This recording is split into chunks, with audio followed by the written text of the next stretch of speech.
Hi everybody, I'm Philip Duncan. Thank you so much for joining us for our weekend weather update and also taking a look at next week as ex-Cyclone Debbie comes our way with a fair bit of rain. So here's the air pressure maps. This is a cool one, this one. It shows in the areas in purple off Australia's coastline obviously and down here in the Southern Ocean, those are the big deep lows. The lower the air pressure, it goes sort of purple or even pink right there in the real centre where that deep air pressure is. Further around, the higher air pressure you can see is white off to the west and the east there. So two different high pressure systems that are helping keep things a little bit more settled around New Zealand, but also encouraging this very humid airflow that's creating for some drizzle, a lot of low cloud, and those fog patches that we've been seeing this week. So water vapor wise, this is how it looks. You can see all of this white cloud. The higher and brighter the whites are, that's basically the more water there is in the atmosphere, more likely you are to see rain. The darker areas, that's a sign of a cooler southerly change, drier air.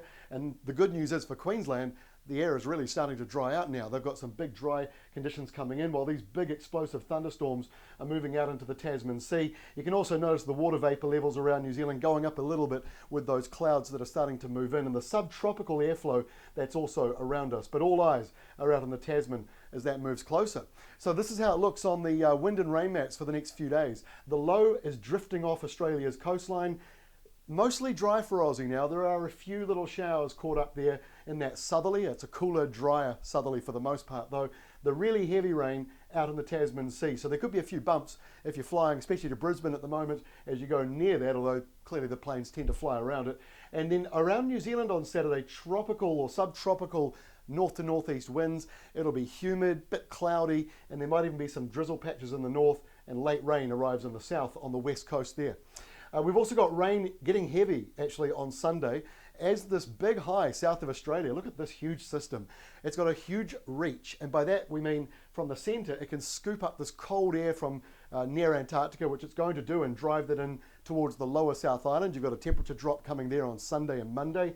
But in the North Island and other northern areas of Australia, the airflow is a very different, warmer one. The high isn't really affecting the North Island at this point. The other high is out to the east, and that is dragging down that tropical air or subtropical air. Now to next week. Now this is where it gets more interesting with the remnants of Debbie moving in and also subtropical nature that's going on with our weather. You can see it sort of pouring in or pulling in like that there. So there's the low just off the west coast of the North Island now.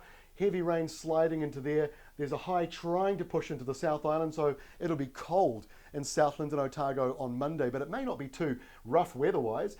The real rain will be over the North Island, and you'll see on Tuesday, no real movement. So it moves in there on Monday, it sits around on Tuesday, high pressure down here in the south, helping to hold that rain in place over the North Island. There could be some very heavy falls, and I don't want to get ahead of myself because we still have to lock this all in. But there are some models that are indicating we might be getting a month's worth of rain in some areas next week as a result of this system, and we all know what that's like. We've just gone through that in March in many areas. So we'll keep a very close eye on that, obviously. Before I go, don't forget this weekend, daylight savings comes to an end. Your clocks fall back. I know it's an American word, but it's a really good one to remember because you spring forward in spring and you fall back in autumn. So the clocks go back an hour, and hey, here's the good news. You get a 49-hour weekend this weekend. Thanks so much for all your support this week. We're really grateful for it. We're really glad to be back, and we'll catch you again next week.